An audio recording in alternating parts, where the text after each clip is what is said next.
Bismillahirrahmanirrahim. Assalamualaikum warahmatullahi wabarakatuh.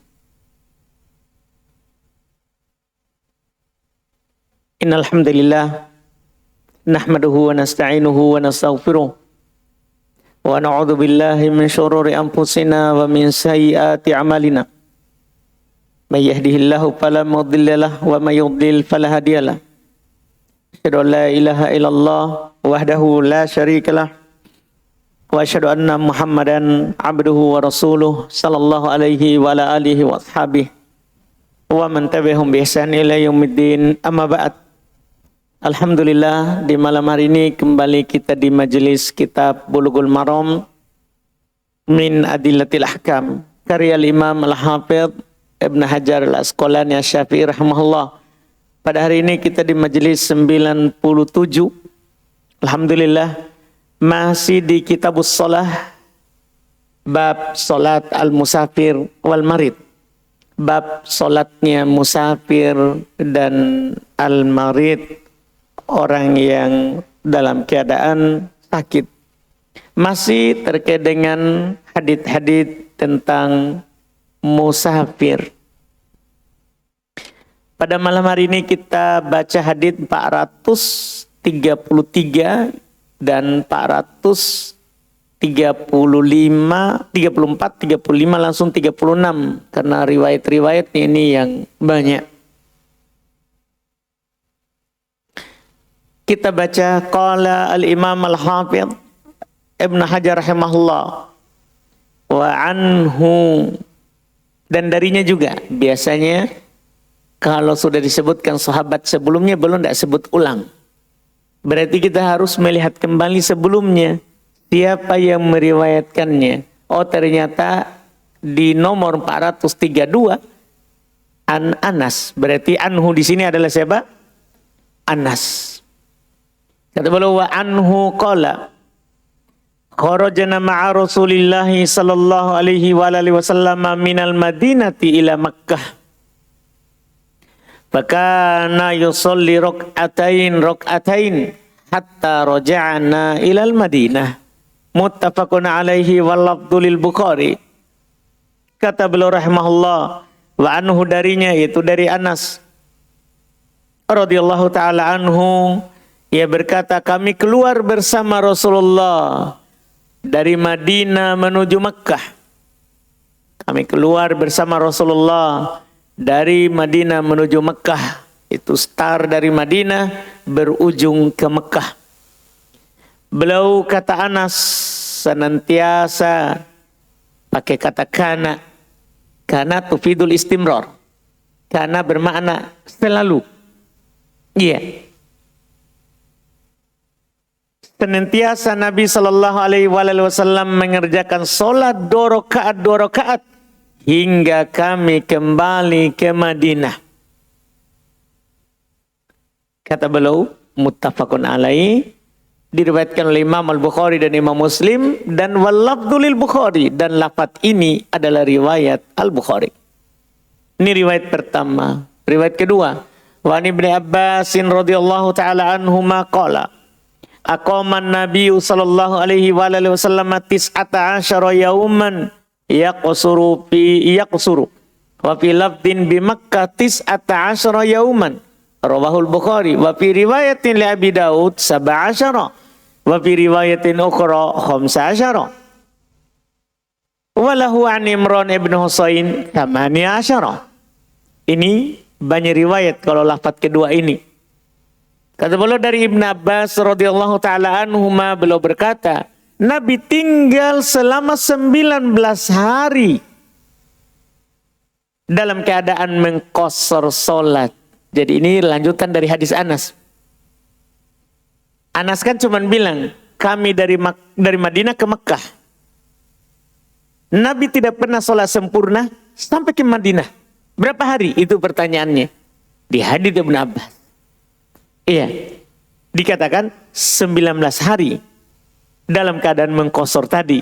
Diriwayat oleh Al-Bukhari dalam lafaz lain di Mekah selama 19 hari. Dalam riwayat Abu Daud disebutkan 17 hari. Ini masalah nanti. Kenapa tadi 19, Abu Daud 17? Dalam riwayat lain 15 hari. Nah, ini sudah salah ini, perbedaan jauh sekali. Karena 19 itu mending kalau dibilang lagi 17. Yaitu nanti akan disatukan. 19 itu dilihat dari masuk dan keluarnya. Adapun 17 tidak dihitung hari masuk dan tidak dihitung hari keluar. Berarti kan 17 kurang 2. Berapa itu? 19 kurang 2. Berapa itu? 17. Kalau 15 ini yang masalah. Riwayat yang 15 ini yang nanti yang bermasalah karena tidak bisa dikompromikan. Tidak bisa dikompromikan. Kita lihat dulu. Ya sebentar itu bagaimana riwayat lafaz yang benarnya. Dan Abu Daud juga meriwayatkan dari Imran ibn Husain 18 hari. Ini 18 juga tidak ada masalah. Iya nanti kita akan melihat bagaimana hukumnya berdasarkan periwayatan. Kemudian riwayat terakhir untuk masalah ini walahu an Jabir juga dalam riwayat Abu Daud dari Jabir aqama bi Tabukin isyrina yauma. Ini sudah beda. Tadi Anas menceritakan Makkah Madinah. Ini di riwayat Jabir ini masalah Madinah Tabuk. Kalau tadi Madinah Makkah, kalau ini Madinah Tabuk. Aqama bi Tabuk isyrina yauman. Yaqsuru as-shalah wa ruwatuhu thiqatun illa annahu tulifa fi wasli. Dalam riwayat Abu Daud ya, dan Abu Daud meriwayatkan pula dari Jabir radhiyallahu taala anhu, Rasulullah tinggal di Tabuk selama 20 hari dan belum mengqasar salat. Para perawi hadits ini kata Al-Hafidz Ibnu Hajar adalah orang-orang terpercaya, fiqh. Namun para ulama berbeda pendapat mengenai ketersambungan sanadnya, yaitu apakah ittisal atau tidak, bersambung atau tidak. Ini bisa dikatakan kalau kita hitung ada 4 riwayat. Ada 4 riwayat. Satu masalah sebenarnya nanti yang mau disinggung, satu masalah yang nanti akan dibahas, yaitu berapa lama seorang itu boleh jamak qasar sholat dalam perjalanan. Itu yang mau disampaikan dengan 4 riwayat ini. Tapi kita lihat dulu bagaimana ini riwayat, apakah sahih atau tidak. Kita lihat dulu. Pertama, sumber hadis. Kita harus pahami dulu dari mana periwayatan ini, siapa yang meriwayatkannya. Sumber hadits Anas, itu diriwayatkan oleh Imam Al-Bukhari karena memang Bukhari Muslim muttafaqun alaih. Hadits Anas riwayat Imam Al-Bukhari di nomor 1081 dan Muslim di nomor 693. Adapun hadits Ibnu Abbas diriwayatkan oleh Imam Al-Bukhari di nomor 1880, berarti satu hadits sebelumnya satu hadis sebelum hadis Anas. Yaitu hadis Ibnu Abbas diriwayat Imam Bukhari 1080 dan Abu Daud di nomor 1230. Juga riwayat lain Abu Daud itu kan Abu Daud 2 kali. Itu riwayat lain juga dari Anas tadi 1231. Berarti satu riwayat juga setelahnya. Hadis Imran ibn Husain yang lafaz kedua itu diriwayatkan oleh Abu Daud di nomor 1229. Jadi satu lafaz lagi. Tadi satu lafaz setelahnya, satu lafaz juga sebelumnya lagi. Hadits Jabir itu diriwayatkan oleh Imam Abu Daud di nomor 1232. Berarti ini Abu Daud menyebutkan banyak riwayat dalam sunannya. Abu Daud menyebutkan banyak riwayat dalam sunannya. Kalau kita perhatikan ada di 1230, 1231, 1229, 1232. Berarti kalau diurut ada di 1229, 1230, 1231, 1232. Jadi ada 4 riwayat terkait dengan lamanya orang jamak qasar di Sunan Abu Daud. Di Sunan Abu Daud. Derajat hadits Anas tentunya sahih karena Bukhari Muslim. Kemudian hadits Ibnu Abbas, riwayat Imam Al-Bukhari sahih dan riwayat Imam Abu Daud yang pertama sahih. Dan dikatakan 17, ini perlu diketahui, dikatakan 17 hari karena tidak terhitung hari masuk dan hari keluar dari Mekah. Jangan sampai kita tabrakan antara Bukhari Muslim, iya, dengan Abu Daud. Karena Bukhari Muslim mengatakan berapa belas hari tadi? 19. Sementara Abu Daud mengatakan berapa? 17. Itu sisinya adalah karena dalam riwayat Imam Abu Daud tidak terhitung itu hari masuk Nabi ke Mekah dan hari keluarnya dari Mekah. Iya, itu makanya belum bilang 17. Karena yang mereka hitung adalah tinggalnya di Mekah. Mereka hitung adalah Nabi tinggalnya di Mekah. Iya. Kemudian adapun riwayat Abu Daud yang kedua dengan lafaz 15 hari dhaif. Tentunya ini tidak bisa dibenarkan. Karena kenapa 15? Sementara total periwayatan Bukhari Muslim 19. Iya, ini riwayat ini tidak bisa diterima, dhaif.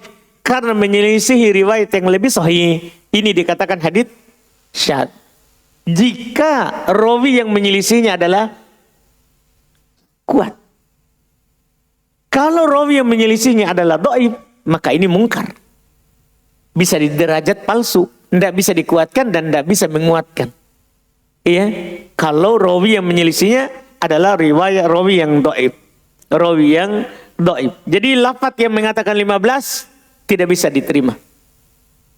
Tidak bisa diterima. Menyelisih rawi yang lebih kuat. Kemudian hadits Imran ibn Husain dhaif. Kalau Imran ibn Husain apa dia bilang? 18 hari. Iya, itu dhaif yang mengatakan 18. Yang mengatakan 18. Kalau ini mungkar. Kenapa? Lihat, perhatikan baik-baik. Karena di dalam sanadnya terdapat rawi yang bernama Ali ibn Zaid ibn Jada'an. Dia adalah perawi yang dhaif. Kalau ini mungkarul hadits, tidak bisa naik derajatnya menjadi hasan li ghairi. Tidak bisa naik haditsnya hasan li ghairi. Kenapa? Tadi yang kami isyaratkan bagi orang yang sudah belajar ilmu mustalah hadits bahwa rawi dhaif menyelisih rawi yang lebih kuat. Bayangkan, Bukhari Muslim 19 hari. Di Bukhari Muslim 19 hari. Tiba-tiba ini rawi ini Ali ibn Zaid ibn Jada'an mengatakan 18 hari. 18 hari. Dia selisihi, dia dhaif. Dia selisih Bukhari Muslim, mungkarul hadits. Haditsnya adalah hadits yang mungkar, tidak bisa dinaikkan ke derajat sahih atau hasan li ghairi. Susah diterima yang mengatakan 18. Mending yang sekalian 17. Sekalian 17. Karena memang cara perhitungannya bisa didapat. Bisa didapat. Iya. Kemudian berikutnya lagi hadits Jabir. Itu hadits Jabir itu yang mengatakan masalah di Tabuk. Di Tabuk. Itu juga diperselisihkan akan kesohihannya. Di antara para ulama hadits seperti Al-Baihaqi, Ad-Darqutni mendhaifkannya. Sementara ulama hadits lain seperti An-Nawawi, Ibn Hazm dan Al-Albani mensahihkannya. Mensahihkannya. Iya. Dan itu kita tidak jadikan pendukung hadis sebelumnya ya, karena beda daerah. Beda daerah. Satu Madinah Makkah, satunya apa? Madinah Tabuk. Tentunya beda daerah. Ini cerita lain. Ini cerita lain. Cuman mau dipakai berdalil bahwa berapa lama orang itu menjamak qasar solat saat dia safar. Saat dia safar. Iya. Fikih hadits satu masalah.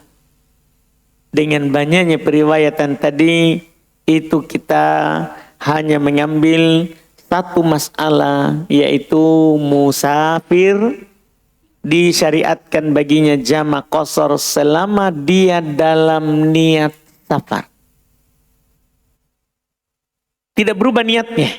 Karena ada orang itu niatnya safar ke Makassar, tapi dia di Makassar langsung berubah niatnya. Niat tinggal. Berarti itu kan ketika berubah niat, berubah hukum. Begitu. Iya, darinya niat safar menjadi niat tinggal. Kalau itu 4 hari saja. boleh dia jamak qasar, selainnya sholat sempurna.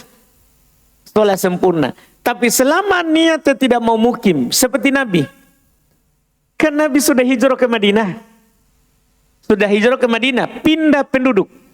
Menjadi penduduk Madinah. Dari penduduk Makkah menjadi penduduk Madinah. Sehingga beliau ke Makkah itu sebagai apa? Sebagai musafir. Walaupun sudah sampai ke Makkah, tapi kan belum tidak mau tinggal lagi di Makkah. Belum mau menjadi penduduk Madinah, sudah pindah tempat. Maka di Makkah musafir. Di Makkah musafir. Berapa lama? 19 hari dengan hari masuk dan hari keluar.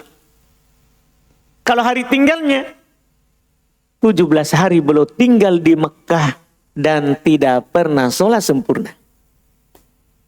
Tidak pernah sholat sempurna.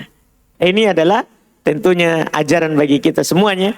Bagi orang pergi umroh 12 hari, 13 hari. Ya itu dia tentunya sunnahnya adalah jamak qasar. Jamak qasar, sunnahnya begitu. Bahkan ada ulama mengatakan wajib. Baginya jamak qasar, dia tidak sholat sempurna.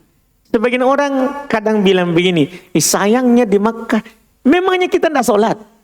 Itu cinta pahamnya di situ. Iya, dia kira itu dia tidak sholat. Kan sholat, Ki. Bedanya waktunya yang kita majukan atau apa? Mundurkan. Dia bilang sayangnya. Itu kan karena kebodohan. Karena tidak paham hukum safar. Iya, kan kita tidak bilang jangan sholat. Kita bilang jamak qasar. Seperti Nabi. Nabi tahu itu hadits. 100.000 kali lipat pahalanya sholat di Masjid Haram Makkah dibandingkan masjid lain. Nabi tahu itu hadits, tapi Nabi tetap jamak qasar selama 17 hari di dalam kota Makkah. Tidak pernah sempurna. Tidak pernah sempurna. Nah sunnahnya seperti itu. Sunnahnya seperti itu. Demikian pula pada selain kota Makkah. Iya, pada selain kota Makkah juga seperti itu. Iya, mudah-mudahan ini bisa dipahami dan jangan sampai kita datang berpendapat, iya, masa di Makkah juga jamak qasar.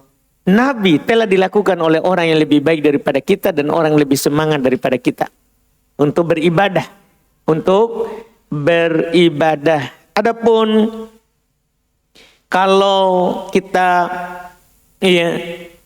bertanya apa dalil-dalilnya, tentunya sangat banyak sekali dalil dalam masalah ini, sangat banyak sekali dalil dalam masalah ini. Di antaranya hadis yang ada di hadapan kita. Di antaranya adalah hadis yang ada di hadapan kita, periwayatan-periwayatan tadi itu. Apalagi anggaplah kita gugurkan riwayat setelahnya. Kita berdalil dengan riwayat pertama saja. Iya, ini riwayat pertama di muttafaqun alaih. Ya, atau riwayat kedua lah. Iya. Riwayat pertama dan kedua. Riwayat pertama itu dari Anas. Cukup sekali itu. Tanpa bilangan. Kami keluar bersama Nabi dari Madinah ke Mekah. Maka beliau selalu sholat 2 rakaat sampai kembali ke Madinah. Ibn Abbas menerangkan berapa lama? 19 hari ditambah 17 di dalam kota Makkah. 1 hari masuk, 1 hari keluar. Jumlahnya 19 hari beliau jamak qasar. Dua riwayat ini cukup untuk menjelaskan bahwa di dalam safar kita itu dianjurkan untuk jamak qasar sampai kembali. Iya, ini sudah cukup. Ditambah lagi riwayat yang juga dibicarakan dari Jabir tadi, ternyata bukan hanya ke Madinah, ke Tabuk juga. Tabuk malah lebih panjang sehari. 20 hari. 20 hari Nabi di Tabuk melakukan jamak qasar. melakukan jamak qasar. Walaupun riwayat ini diperselisihkan. Syekh Al-Albani menguatkannya. Syekh Al-Albani menguatkannya. Mungkin bisa dipahami dari sini apa yang kita katakan tadi.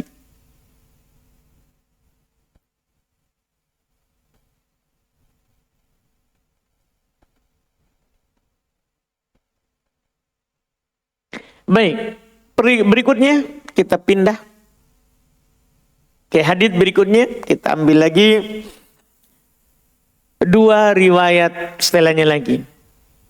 Kata beliau rahimahullah, wa Anas radhiyallahu taala anhu qala kana Rasulullah sallallahu alaihi wasallam idza tahala qabla an tazagha asy-syams akhara adh-dhuhur ila waqtil 'ashr thumma nazala fa jama'a bainahuma fa idza zaghatis syams qabla ayartahila shallat dhuhur thumma rakiba muttafaqun alaih. Wa fi riwayatil Hakimi wa fi fil arba'in bi isnadin sahih shallat dhuhur wal 'ashr thumma rakiba. Wa li Abi Nu'aim fi mustakhraj Muslim kana idza kana fi safarin fazalatis syamsu shallat dhuhur wal 'ashr jami'an thumma irtahal. Ini dua riwayat yang pertama dulu kita terjemahkan. Kata beliau dari Anas radhiyallahu taala anhu, beliau berkata, apabila Rasulullah sallallahu alaihi wasallam berangkat melanjutkan perjalanan sebelum matahari tergelincir, maka beliau mengakhirkan salat zuhur hingga masuk waktu asar. Kemudian beliau singgah lalu menjamak keduanya. Namun jika matahari telah tergelincir sebelum beliau berangkat, maka beliau mengerjakan salat zuhur terlebih dahulu, kemudian menaiki kendaraannya. Ini muttafaqun alaih, diriwayatkan oleh Imam Al-Bukhari dan Imam Muslim. Dalam riwayat Al-Hakim dalam kitab Al-Arba'in dengan sanad yang sahih, belum mengerjakan salat zuhur dan asar kemudian menaiki kendaraannya. Dalam riwayat Abu Nu'aim Al-Asbahani dalam Mustakhraj Muslim, apabila beliau sedang dalam safar dan matahari telah tergelincir, belum mengerjakan salat zuhur dan asar secara bersamaan, itu jamak, kemudian belum melanjutkan perjalanan. Ini dua riwayat pertama. Kemudian ditambah riwayat satu lagi karena ada maghrib isya. Kalau tadi zuhur dan asar. Kata beliau an Mu'adz radhiyallahu taala anhu qala kharajna ma'a Rasulillah sallallahu alaihi wasallam fi ghazwati Tabuk. Fakana yusalli dhuhr wal 'asr jami'an wal maghrib wal isya jami'an, rawahu Muslim. Kata beliau dari Mu'adz bin Jabal radhiyallahu taala anhu, beliau berkata, kami keluar bersama Rasulullah sallallahu alaihi wasallam dalam perang Tabuk. Beliau menjama salat zuhur dan asar serta menjama salat maghrib dan isya. Diriwayatkan oleh Muslim. Iya, sekaligus keterangan salat apa yang dijama. Salat apa yang dijama. Hadits Anas, sumber hadits Anas, riwayat pertama diriwayatkan oleh Imam Al-Bukhari di nomor 1111 dan Muslim di nomor 704. Riwayat kedua diriwayatkan oleh Imam Al-Hakim dalam kitab Al-Arba'in. Ya, riwayat ketiga diriwayatkan oleh Imam Abu Nu'aim di nomor 1582. Ya, hadits Mu'adz diriwayatkan oleh Imam Muslim di nomor 706. Derajat hadits Anas riwayat pertama sahih, riwayat kedua dan ketiga syadz. Itu syadz, iya, karena riwayat pertama itu beliau ketika matahari belum tergelincir, belum masuk waktu zuhur, beliau akhirkan zuhur ke waktu asar. Iya, kemudian nanti singgah jamak qasar. Dan kalau matahari sudah tergelincir, yaitu matahari sudah masuk waktu zuhur, maka beliau hanya sholat zuhur, kemudian berangkat. Ini kan seperti itu. Riwayat kedua malah zuhur dan asar, kemudian berangkat. Riwayat ketiga, iya, zuhur dan asar, kemudian berangkat. Makanya riwayat kedua dan ketiga itu menyelisih riwayat Bukhari Muslim. Maka itu riwayat dikatakan apa? Syadz, riwayat yang ganjil, Kemudian riwayat Mu'adz itu tidak ada masalah, ya. Untuk riwayatnya Mu'adz hadis sahih karena dia ada dalam riwayat Imam Muslim, ada dalam riwayat Imam Muslim. Fikihnya ada 3 masalah yang kita ingin singgung di masalah ini, yaitu permasalahan pertama, disyariatkannya jamak dalam safar. Itu masalah ringan ya. Apakah jamak takdim atau jamak takhir? Ya, jamak takdim artinya memajukan waktu asar, memajukan sholat asar ke waktu duhur. Sholat isya ke waktu maghrib, itu namanya takdim. Takhir kita mundurkan. Takhir kita mundurkan. Ya, kita mundurkan sholat duhur di waktu asar. Tapi bukan urutannya ya, jangan sampai salah paham. Bukan urutannya yang dimundurkan. Urutannya tetap, tidak boleh diganti-ganti itu urutannya. Duhur dulu baru asar, maghrib dulu baru isya. Urutannya tidak boleh ditukar. Ini waktunya saja. Kita mundurkan duhur di waktu asar. Tetap duhur dulu baru asar. Kita mundurkan maghrib ke isya. Tetap maghrib dulu baru isya. Jangan sampai salah paham, jamak takhir artinya diakhirkan maghrib dari isya. Bukan. Waktunya yang diakhirkan. Waktu yang diakhirkan. Iya. Jadi ini masalah mudah dan ringan. Kemudian yang kedua, keutamaan antara jamak takdim ya atau jamak takhir sesuai dengan kebutuhan dan maslahat bagi musafir. Itu mana utama? Takdim atau takhir? Ini diperselisihkan oleh para ulama rahimahumullah. Iya, oleh para ulama rahimahumullah terkait dengan mana yang utama.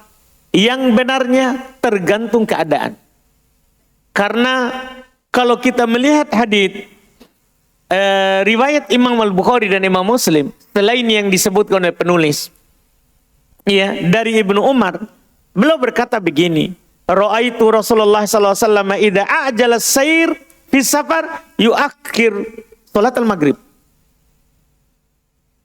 Nabi sallallahu alaihi wasallam apabila ingin berjalan segera, beliau akhirkan maghrib ke isya. Itu kalau memang mau cepat jalan. Beliau akhirkan maghrib di waktu apa? Isya.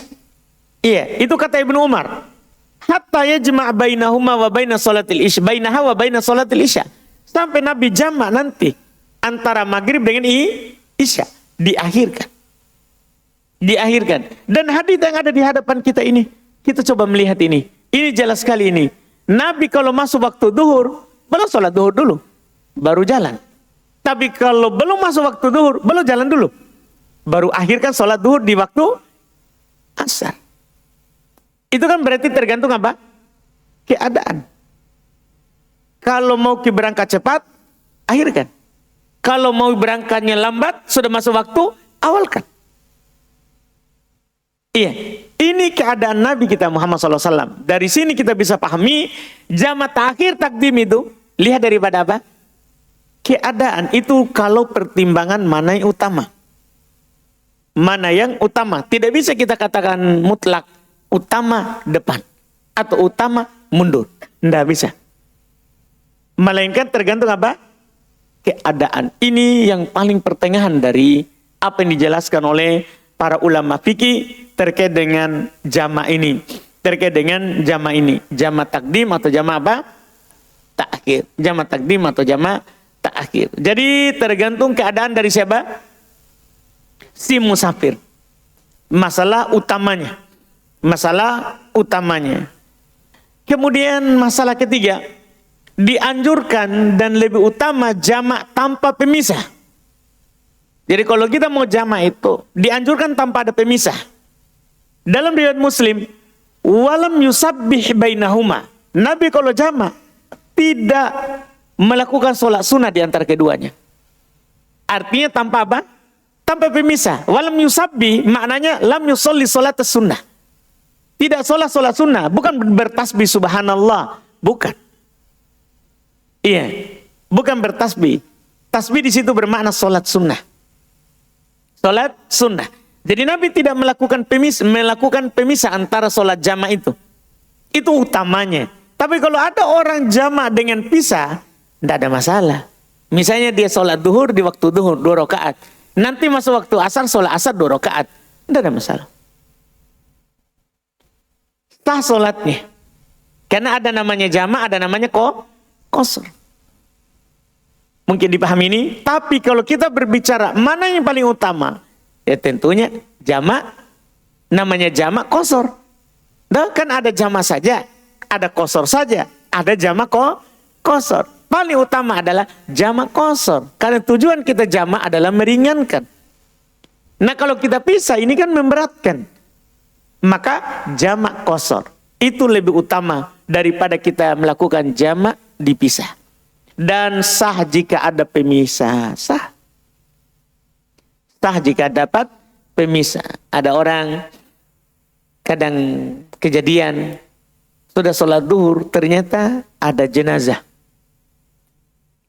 Kalau dia sholat asar kan luput jenazahnya misalnya begitu.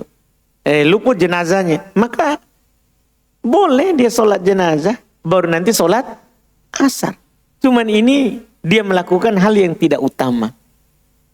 Dia melakukan hal yang tidak utama. Iya, tapi sah. Kalau kita berbicara sah atau tidaknya, maka kita akan mengatakan apa? Sah.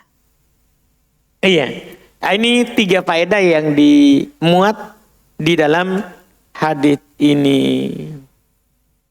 Hadits berikutnya, sebenarnya hadits berikutnya itu kita sudah masuk di berbicara jarak tempuh safar, baru dikatakan musafir. Kita ambil. Ini pembahasan panjang ya.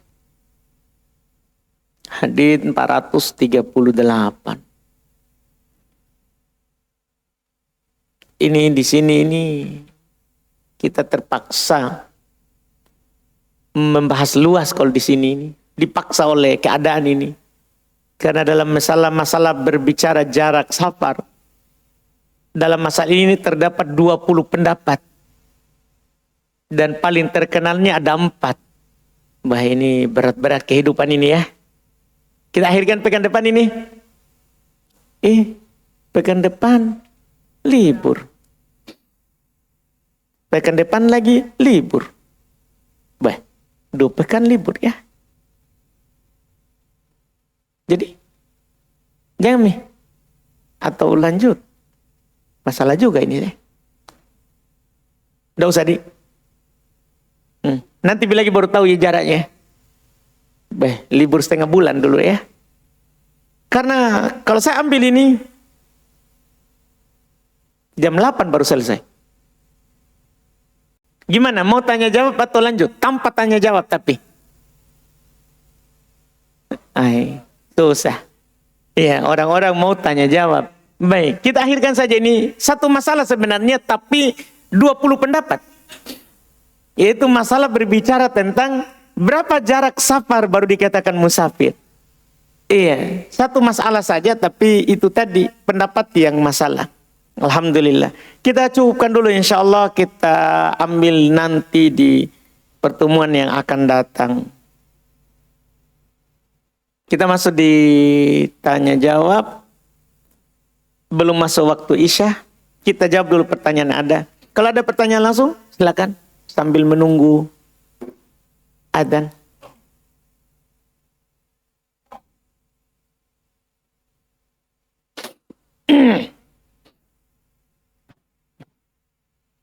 Mana kita punya mic? Silakan, foto. Cek. Bismillah Ustaz, izin bertanya. Kemarin waktu libur Ramadan, kami safar ke Sidrap. Jadi di Sidrap itu selama 5 hari. Nah di situ kami menjamak qasar salat dalam keadaan safar itu. Apakah boleh Ustaz? 5 hari? Iya. Nabi 20. Masa kita bertanya itu? Itu Nabi 20 hari. Ke Tabuk, ke Madinah, ke Makkah 19 hari dengan hari masuk dan hari keluar. Nabi jamak qasar. Paham kan? Syukran. Ustaz, apa hukumnya kencing berdiri di kloset duduk? Bah, ini masalah mungkin ya. Apa hukum kencing berdiri di kloset duduk? Dan air kencingnya itu dikasih pasji di lubang klosetnya. Sedangkan air kencing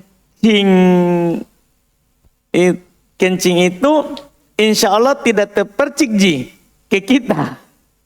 Tapi masalahnya ini kita bilang, sedangkan air kencing tak itu bukan saya. Masa saya bukan saya ini. Iya.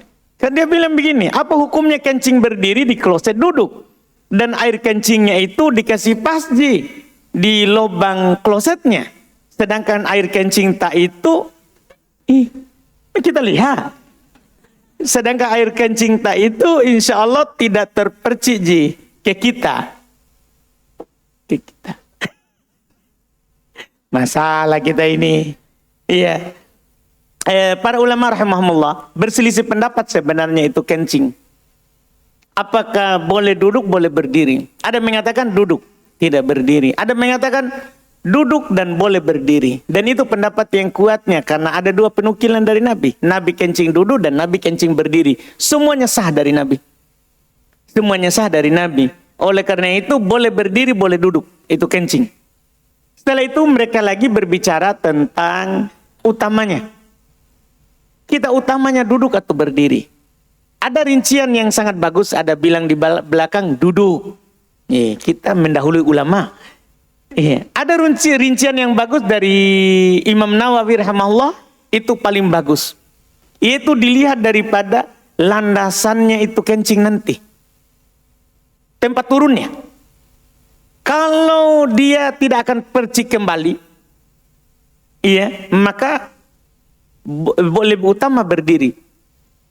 Kalau dia tidak akan percik kembali, itu beliau bilang kalau landasannya lembek, bisa ditembus oleh air kencing, tidak akan percik ulang kembali ke yang kencing, maka di situ utama berdiri daripada duduk. Tapi kalau air kencingnya adalah akan terpercik kembali, yaitu landasannya adalah keras, kosin, landasannya adalah keras, membuat nanti air kencing terpercik ke yang kencing, maka lebih utama duduk.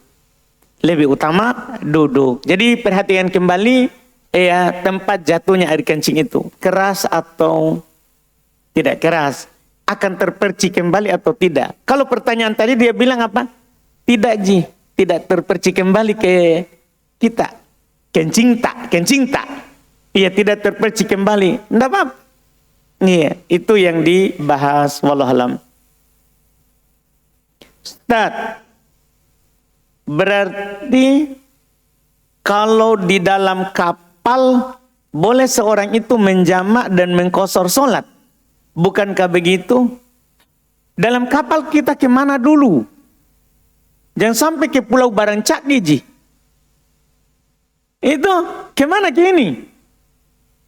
Kemana ini dalam kapal? Siapa itu?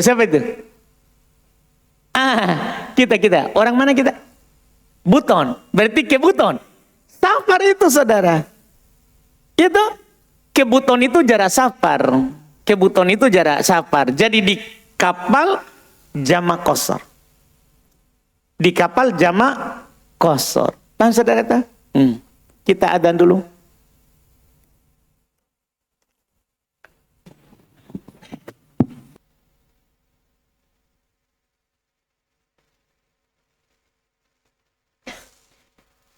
Baik, kita lanjut. Sini ada pertanyaan.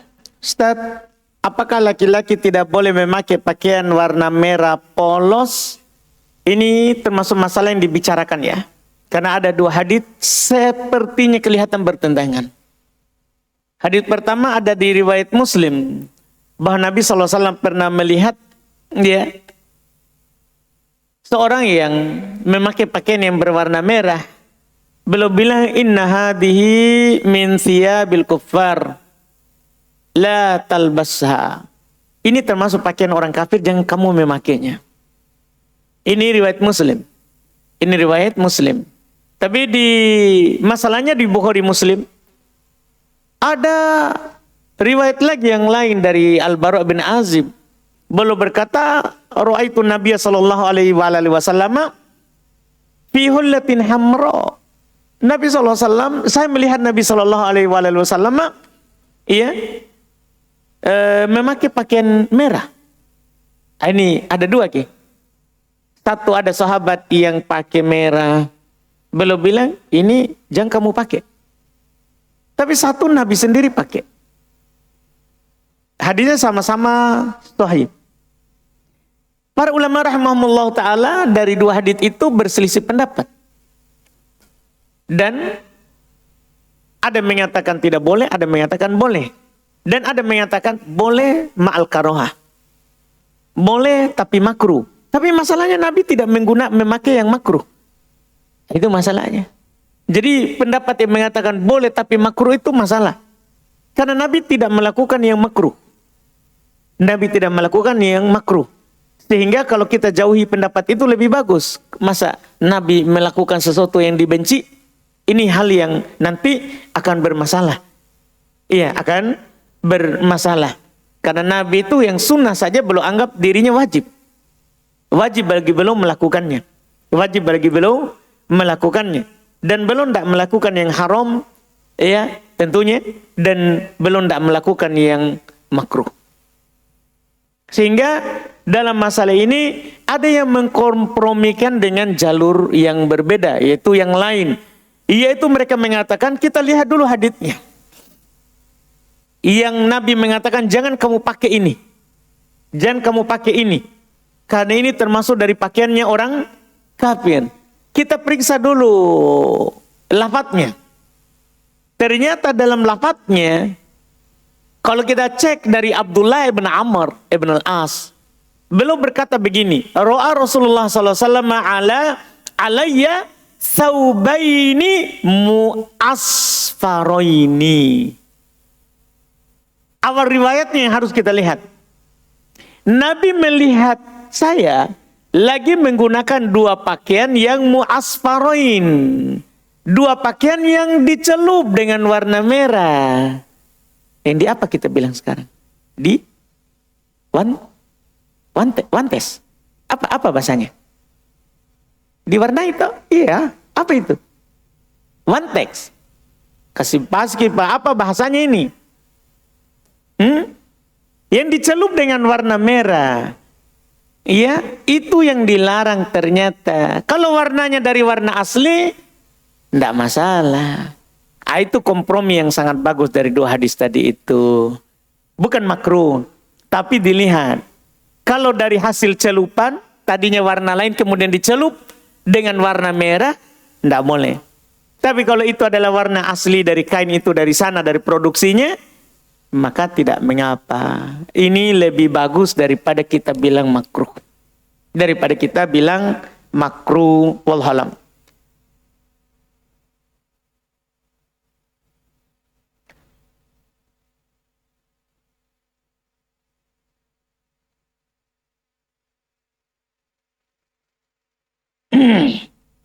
Bagaimana pandangan Ustadz terhadap Nabi Isa alaihissalam? Apakah ia termasuk di antara sahabat Nabi Muhammad sallallahu alaihi wasallam? Saya pernah mendengar bahwa ia termasuk dari sahabat Nabi Muhammad karena ia pernah bertemu dengan Nabi pada saat Isra Mi'raj. Kemudian ia beriman kepada Nabi Muhammad dan mati di atas keimanan tersebut. Gitu ya. Berarti semua nabi nanti begitu ya, sahabat kalau begitu. Karena juga Nabi Ibrahim ketemu dengan Nabi di Isra Mi'raj. Nabi Idris ketemu dengan Nabi di Isra Mi'raj. Nabi Musa ketemu semua tuh di langit. Iya, dengan Nabi Muhammad SAW. Sekarang sebenarnya definisi sahabat. Sahabat itu ya man lakian Nabi atau man ra'an Nabi, bisa juga karena berselisih pendapat dalam takbir ini. Ada mengatakan siapa yang bertemu walaupun tidak melihat, dan itu takbir yang paling bagus. Man laqiya Nabi, iya, siapa yang berjumpa dengan Nabi, itu pertama. Yang kedua, wa mu'minan bi, beriman dengannya. Itu definisi sahabat, walau taqallalathu riddah, walaupun diantara oleh murtad nanti. Tapi dia pernah bertemu dengan Nabi dan beriman kepada Nabi. Walaupun setelahnya Nabi meninggal, dia murtad, kemudian masuk Islam kembali. Masuk Islam kembali, maka tetap dinamakan sahabat. Tetap dinamakan sahabat. Iya, itu definisi sahabat. Definisi sahabat, bertemu dengan Nabi, bertemu dengan Nabi. Tentunya sahabat. Sekarang Isa. Kita punya dalil sini ya, bertemu dengan Nabi di Isra Mi'raj. Nah, ini semuanya akan menjadi sahabat ini dari Nabi. Dari Nabi, karena semuanya bertemu dengan Nabi dan Nabi menjadi imamnya di Baitul Aqsa. Di Baitul Aqsa. Itu tentunya Nabi lebih tinggi daripada sahabat. Kalau kita kasih turun begitu, berarti kedudukannya nanti menjadi kedudukan apa? Rutbanya. Kedudukan sahabat. Tidak boleh kita katakan begitu. Walaupun kita mungkin mengkaji dia ketemu dengan Nabi, beriman dengan Nabi. Cuma tidak boleh kita turunkan derajatnya. Karena derajat tertinggi adalah Nabi dan Rasul. Nabi dan Rasul. Kalau kita bilang sahabat, kasih turun. Itu masuk di tanakkus, masuk mencacati Nabi. Tidak boleh kita bilang begitu.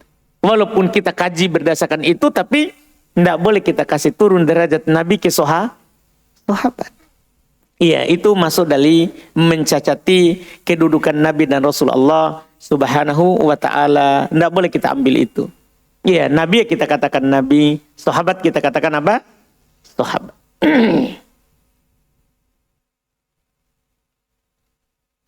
Kemudian berikutnya, Ustaz,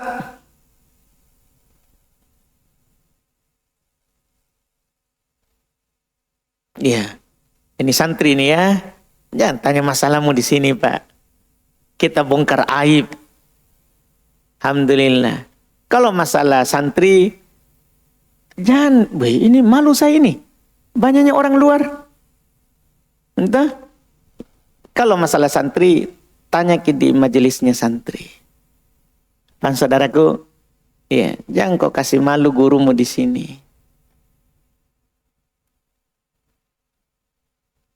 Atau jangan kasih malu dirimu di sini.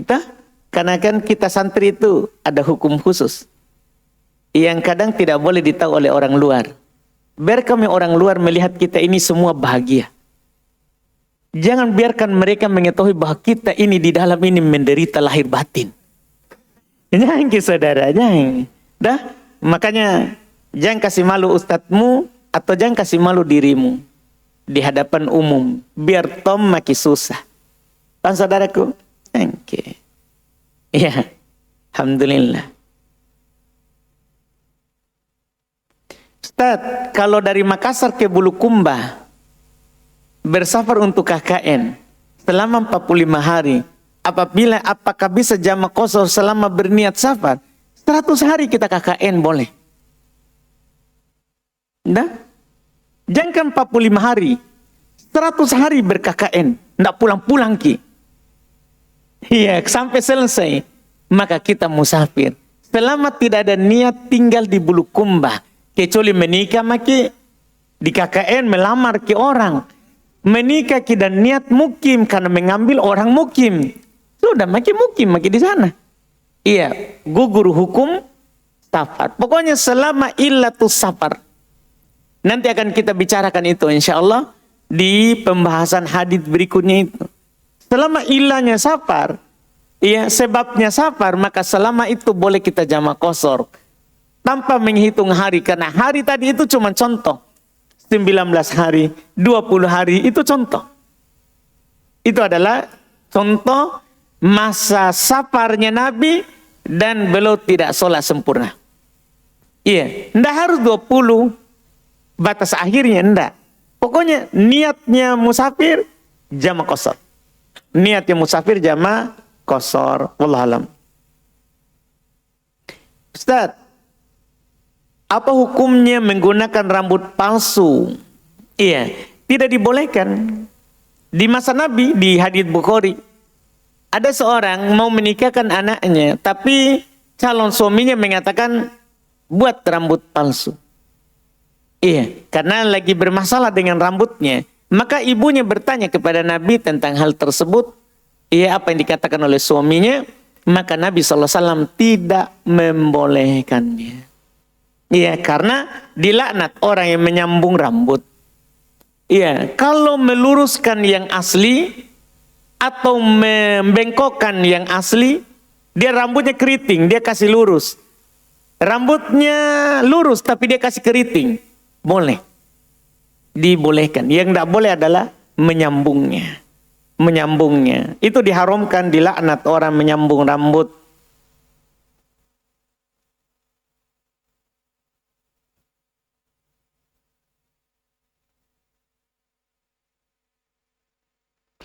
Ustadz, jadi jika kita pergi ke Dauro Asatidah di Sidrap, misalnya kita dari Papua, orang Papua bertanya ini, kita dari Papua, maka apakah boleh jamak qasar sampai kita pulang ke kampung halaman? Boleh. Jangankan ke Sidrap, ke Makkah. Sidrap kan tidak ada keutamaan sholat di masjidnya. Ya enggak saudara? Tidaklah, sama saja sholat di Sidrap atau di JF sama saja nilainya. Nabi ke Makkah yang beda nilainya ini, yang beda nilainya. Nilai sholat di Makkah lebih utama daripada sholat di masjid lain. Bersamaan dengan itu Nabi jamak qasar. Bagaimana kalau masjid lain? Yang masjid yang utama saja Nabi jamak qasar. Apalagi masjid yang lain. Wallahualam. Ustaz, apa hukum mengompres badan yang sakit dengan air hangat dengan wadah gelas besi? Apakah ini termasuk kai? Iya, kai itu berobat dengan besi panas. Berobat dengan besi yang dipanaskan. Berobat dengan besi yang dipanaskan. Iya, bukan dengan api ya maksudnya. Dengan api, bukan dengan air. Iya, ini tidak masuk dalam kai. Barakallahu fiik. Ustaz, saya ketika di luar rumah biasanya mengaji lewat HP, bukan mushaf. Padahal saya dalam keadaan tidak haid. Pertanyaan saya, apakah ketika saya mengaji lewat HP, saya harus berwudu Ustaz? Tidak. Tidak harus berwudu. Menurut pendapat jumhur, berwudu itu kalau memegang langsung mushaf. Kalau tidak memegang langsung mushaf, tidak sunnah berwudu. Maksudnya tidak wajib apa? Tidak wajib berwudu menurut jumhur. Menurut mayoritas ulama fikih. Kalau memegangnya bukan langsung mushaf, tidak wajib berwudu. Mereka mengatakan wajib berwudu itu kalau memegang langsung mushaf. Iya, menurut pendapat mayoritas. Wallahualam. Kalau HP kan kita pegang HP ya, tidak pegang mushaf. Ustaz, saya punya teman yang sekarang tinggal di luar Sulawesi. Beberapa waktu lalu ana bertemu dengannya dan ternyata dia sudah di Makassar kurang lebih 2 bulan. Teman saya ini masih menjamak sholatnya duhur dan asar. Bagaimana hukumnya itu Ustaz? Sebenarnya memang dulu dia tinggal di Makassar. Kalau dulu tinggal di Makassar sekarang sudah pindah ke pendudukan, cocok tahu. Dia jamak qasar. Dia boleh jamak qasar karena sudah pindah tempat tinggal. Sudah pindah tempat tinggal. Iya. Kemudian nanti kita akan bahas kalau dia sholat ikut mukim bagaimana, atau kalau dia sholat mengimami mukim bagaimana. Nanti masih ada, kita mau bicarakan nanti di masa yang akan datang dari hadits yang beliau bawakan. Apa yang harus dilakukan istri jika mengetahui suami pernah berzina berulang kali, iya, sebelum menikah? Jika dia sudah bertobat dan memperbaiki tobatnya, tidak perlu kita mengungkit masa lalunya. Sebagaimana jika istri dulu pernah berzina, sekarang dia sudah bertobat, dia memperbaiki dirinya tobatnya, tidak perlu kita ungkit masa lalunya. Karena orang bertobat itu kaman la dzambalah. Ya, ta'ib minadz dzambi kaman la dzambalah. Orang bertobat dari sebuah dosa maka seperti orang yang tidak berdosa. Seperti orang yang sudah berdosa. Berzina, membunuh, itu dimaafkan. Jika dia bertobat. Dan tidak perlu kita menyalahkannya dengan masa lalunya. Iya, tidak boleh kita menyalahkan dia dengan masa lalunya. Tidak boleh kita ungkit. Pernah Nabi Musa di dalam hadits Bukhari Muslim mengungkit kesalahan Adam karena sebabnya kita turun dari surga. Karena sebabnya kita turun dari surga. Coba dia tidak makan itu pohon yang dilarang. Masya Allah. Kita semua ini berada di surga, Pak. Tidak capek makin begini beramal. Karena Adam makin di surga. Nabi Musa menyalahkan Adam. Maka Adam menjawab, kamu mencela saya terkait dengan dosa yang sudah saya ditakdirkan untuk melakukannya. Dan Adam menyalahkan Musa karena dia menyalahkan Adam dari dosa yang dia sudah bertobat. Kan fatalaqa Adam min rabbihi kalimatin. Ya kan? Adam menerima dari Rabbnya kalimat. Fataba alaihi, dia bertobat, maka Allah menerima tobatnya. Kan dia sudah bertobat. Makanya Nabi Adam menyalahkan Musa dalam masalah perdebatan itu. Karena dia menyalahkan Adam terhadap takdir yang sudah ditentukan. Kemudian dia menyalahkan Adam terhadap sesuatu yang dulu dia salah, kemudian dia sudah bertobat darinya. Mungkin dipahami ini. Jadi dalam masa lalu tidak perlu kita ungkit begitu. Kalau orang sudah bertobat. Kalau orang sudah bertobat, hanguskan saja. Gugurkan saja. Ia gugurkan saja dalam hal tersebut. Kita lihat saja dia sekarang menjadi suami dan baik kehidupannya, tidak berzina. Iya, itu saja yang kita lihat. Iya, itu saja yang kita lihat. Wallahu a'lam.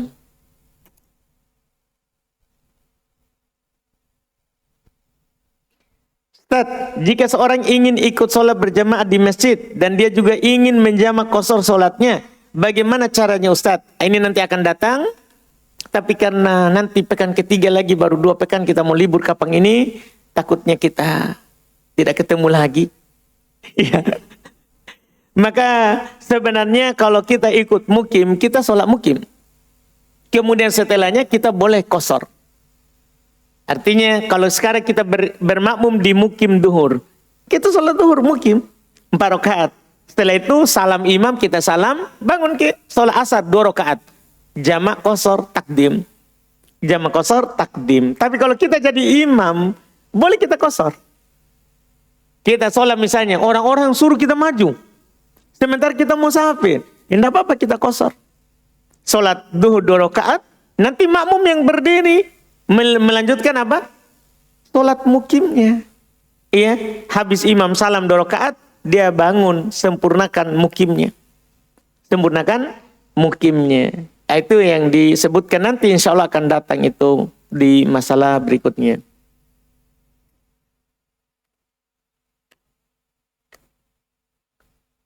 Ustaz, bagaimana jika kita safar ke Makassar dengan niat safar selama setahun untuk belajar? Apakah boleh untuk kita jamak qashar? Kalau kita bertanya boleh, boleh. Kan kita bertanya boleh. Boleh. Iya. Tapi kalau ada masalah kalau kita niat tinggal, memang safar ke Makassar, tapi kita niat tinggal. Itu yang mempengaruhi itu jamak qashar. Kalau kita niat tinggal maka gugur itu hukum safar. Tapi tidak ada niat tinggal tidak ada niat tinggal, maka berlaku jamak qashar. Walaupun nanti ada pembahasan lagi, kalau mendengar adzan kita jawab. Kalau mendengar adzan kita jawab, kita ke masjid, baru nanti boleh jamak qashar setelahnya. Ada hal-hal yang dibicarakan dalam masalah ini ya, di pembahasan hukum seputar safar kemudian niat mukim. Apakah ada kemungkinan di masa mendatang perjalanan dari Makassar ke Baru tidak lagi dihukumi sebagai safar? Karena sarana transportasi seperti kereta api makin memudahkan perjalanan bepergian antara kedua daerah tersebut menjadi hal yang lazim dilakukan oleh masyarakat. Iya, Masya Allah. Wallahualam, nanti kalau hidup di masa akan datang, naik pikir kereta semua baru tanya Kak. Yang kita tanya masa akan datang. Siapa tahu saya meninggal nanti malam. Masa saya tahu masa akan datang? Tidak ada yang tahu itu. Wallahualam. Iya, nanti ke depan jika kita hidup masing-masing, ya, panjang umur, kemudian ternyata sudah ada kereta api dari pintu tak ke baru kita tanya Kak. Iya, baru kita tanya insya Allah. Kalau ini kan kereta di rumah dan ke baru masih hayalan. Ya maki dulu, boleh diakhirkan sampai waktu dibutuhkan. Dalam sebuah acara penampilan anak-anak, misalnya drama edukatif yang bertujuan mengajarkan adab kepada orang tua, terkadang ada anak yang memerankan tokoh ayah atau ibu sebagai bagian dari alur cerita. Apakah hal seperti ini diperbolehkan dalam syariat? Diperselisihkan masalah ini, ya, masalah berdrama seperti ini. Kalau Syekh Utsaimin rahimahullah, kalau tidak ya ada tokoh tertentu yang diperankan seperti itu, murni hanya mengajarkan orang bagaimana adabnya makan, adabnya minum, adabnya kalau masbuk. Tidak ada tokoh tertentu, tidak ada menggambarkan orang tertentu. Syekh Utsaimin mengatakan boleh, kan tidak ada kebohongan di dalamnya. Murni hanya menggambarkan bagaimana adabnya seperti itu. Tapi kalau memerankan tokoh tertentu dan kita berbohong di dalamnya, orang tidak boleh berbohong.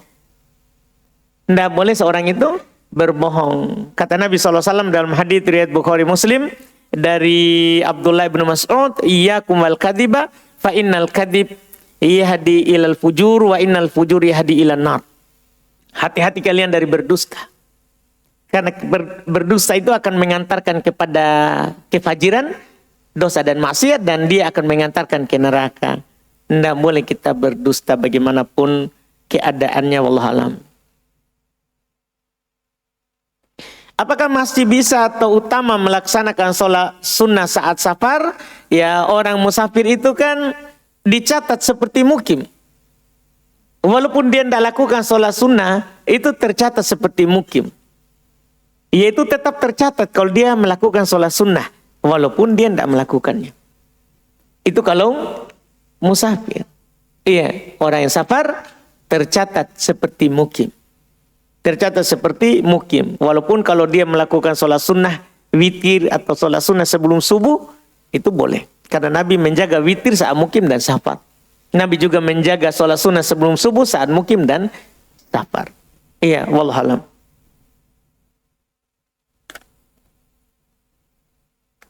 Ustaz, bagaimana sholat seorang pelaut jika kapalnya selalu bolak-balik dari satu daerah ke daerah lain yang jaraknya sudah safar? Apakah selama ia di kapal berlayar dia sholat qashar sampai ia pulang ke kampung halamannya? Iya, tadi itu jelas tadi terjawab. Nabi bersafar ke Madinah selalu jamak qashar. Ke Mekah selalu jamak qashar. Bahkan kata Anas, sampai kami kembali ke Madinah. Sampai kembali ke Madinah baru sempurna. Wallahualam. Bagaimana hukumnya jika kita sholat jamak qashar di waktu maghrib di rumah sebelum safar? Karena kita khawatir tidak dapat waktu isya karena mobil umum sudah mau menjemput. Apakah boleh jamak qashar waktu maghrib di rumah? Belum. Sudah dibahas pekan lalu toh. Jamak qashar itu kan kalau sudah keluar dari kampung. Di rumah tidak boleh, tapi boleh kita jamak sempurna. Bukan jamak qashar ya. Maksudnya kalau sudah masuk maghrib, kita seperti Nabi tadi, masuk waktu duhur, belum sholat duhur. Kemudian sholat asar. Jamak takdim, tapi sempurna. Disepakati itu, tidak ada khilaf. Yang ini kita kan bertanya jamak apa? Qashar, tidak boleh. Qashar itu kalau sudah keluar dari rumah dan melewati berapa mil kemarin itu? 3 mil. Iya, 3 mil. Dipahami mungkin tak? Iya, jadi ini kita bertanya jamak qashar, tidak. Iya, karena qashar itu harus sudah keluar. Ustaz, jarak alamat saya ke Maros 24 km. Apakah itu safar? Nanti Bini ya. Itu belum Bini, belum. Ini yang kita mau bahas tadi, tapi tidak cukup waktu. Yang tadi itu, nanti kita akan tahu apakah Maros itu safar atau bukan. Ustaz, jika kita sedang safar, masuk waktu Isya, terlewat sholat maghrib, apakah sholat maghrib dulu baru Isya atau Isya dulu baru maghrib?